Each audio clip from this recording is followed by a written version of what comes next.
Саламатсыз ба апай? Ең бірінші кезекте топқа бөлініп аламыз. Экранда көрсетіліп тұрған 4 топқа.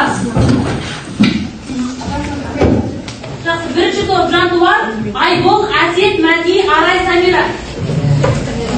Екінші топ Мерей, Самар, Жұлдыз, Ернұр, Мұхаммед, Даян.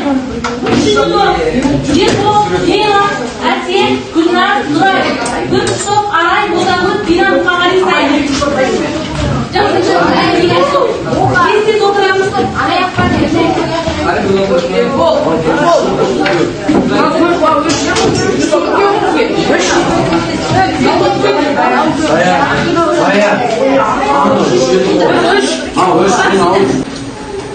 Біздің алдымызда бүгін бағалау қалай болады, соны түсіндіріп өтейін.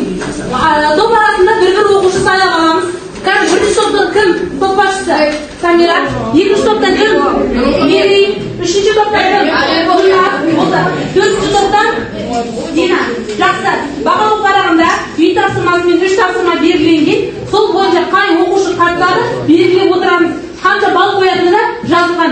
Одан кейін топқа дайын болсаңыздар, апай деп шулаудың қажеті жоқ. Мен дайынмын деген қағазды көрсетсеңіздер жетеді. Түсінікті ма? Жақсы.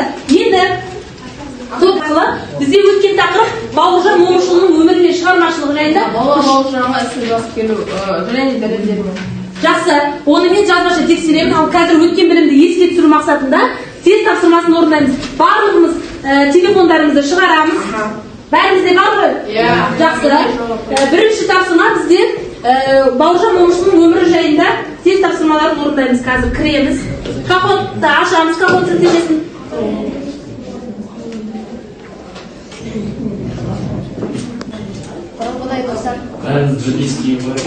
Все.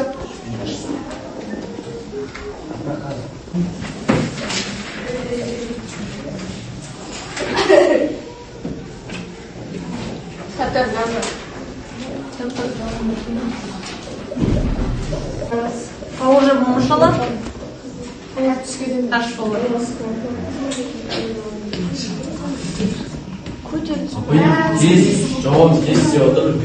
Ашамыздан құрастырамыз. Құрастырып бүгінгі тақырыпты анықтаймыз. Кім қайшылық бірінші болады екен? Басында құрастырамыз. Бүгінгі тақырыпты анықтаймыз. Апай біз бар.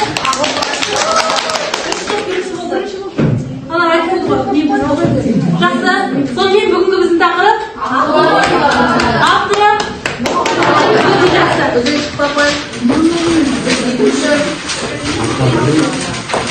жақсы. Енді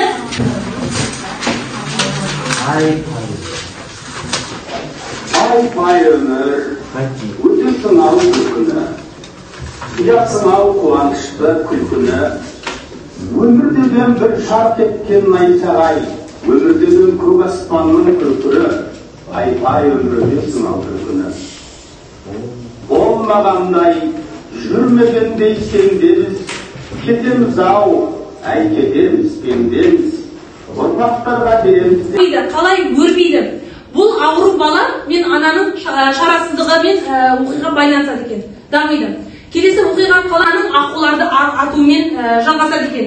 Және оқиғаның соңы баланың да өлуі және де жетім көлге ақтемін, яғни қалта беремін. Сол қалтаға Мұқағали Мақатаевтың өмірі мен шығармашылығы жайында жазсаңыздар болады. Не болмаса Аққулар ұйықтаған поэмасының қысқаша мазмұны бойынша өз түсініктеріңізді жазсаңыздар болады. Бұл жерде менің ойымша деген пікіріңізді жазасыздар. Екінші дәлелге пікірлеріңізді бір сөйлеммен келтіресіздер. Одан кейін мысал келтіресіздер. Өз өмірмен байланыстырып және де қорытынды бойынша өз ойларыңызды түйіндеп жазасыздар. Сәлем бастаймыз.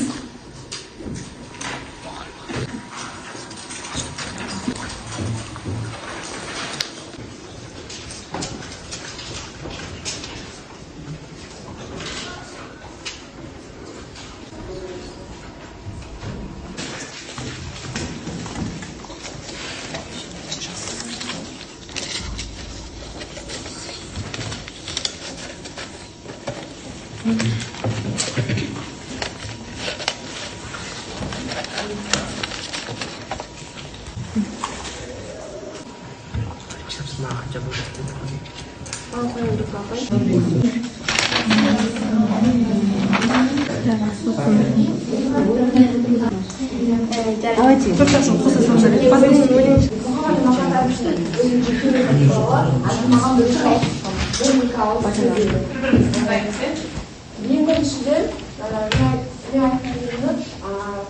аққулар бір күннің ішінде жазып, сосын Ғабит Мүсіреповке барады. Ғабит Мүсірепов өте жақсы деп арқасына қағып, Мұқағали Мақатаевқа бағанағы өз көмегін көрсетеді. Одан басқа біз бәріміз білеміз, Мұқағали атамыз Фариза Оңғарсынова апамызбен бір жақсы қарым-қатынаста болған. Тіпті Фариза апамыз Мұқағали атамыз туралы осындай ақыны болған ел бақытты халық деп өз пікір білдірген. Жақсы. Аудармашылық ақын өздерінің бір қыры болған. Яғни ол орыс тілінен қазақшаға көптеген шығармашылықпен өлеңдерді аударған. Мысалы, ол Шекспирдің, Дантенің және де Уолт Уитменнің өлеңдерін қазақшалаған. Ол алдымен Қазақ жырының құдіреті. Аққулар ұйықтаған айтып, тағы да айтқан кезде Мұқағали Мақатаев өзі жалпы көптеген ақын шығармашылықтармен жақсы қарым-қатынаста болған, достары көп болған деседі.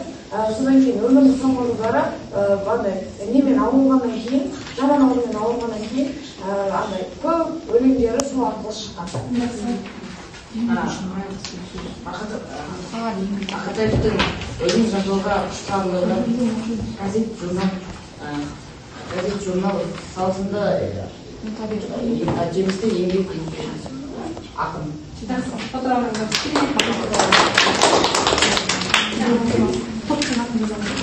İkinci soru.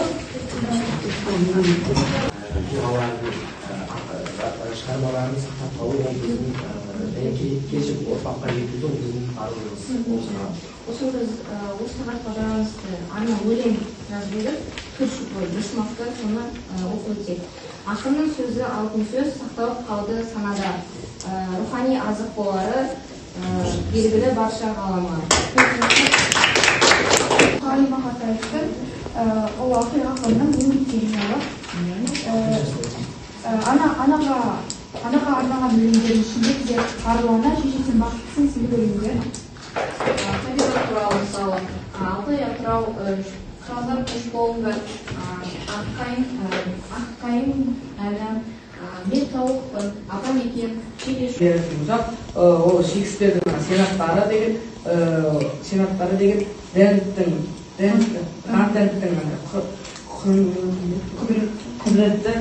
құдіретті комедияларын ол шығармаларын аударған.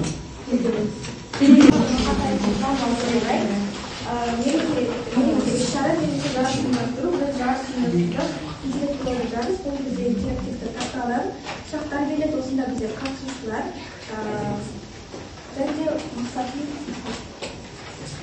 бізде мақсат сол мезетте жауап а потом как Айтуға болады.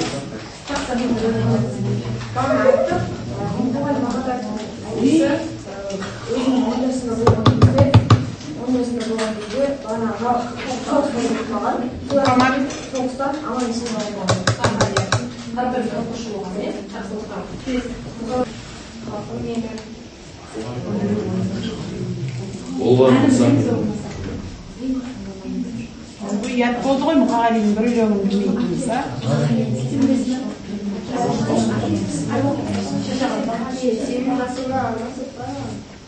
Жауап бар ма? Жауап береміз, айтып оқи ғой. Бір өлеңді оқиды. Әке, сенің жасыңнан асып барам. Кезі келгенде тасып қалам. Кезі келгенде жасып қалам. Мына өмірге бәрібір ғашық қалам. Құралақан емеспін қуаныштар алдында құран ұшқан. Бір арыстан өмірден өткенмен өмір сүріп келеді бір арыстан. Өкінбе әке отыңлар сөнбей тұғын. Ол мәңгілік жанады көрмей тұғын. Еңбегіңмен ұрпағым бар ел менен ер намысын тірі тұрса қолынан бермейді.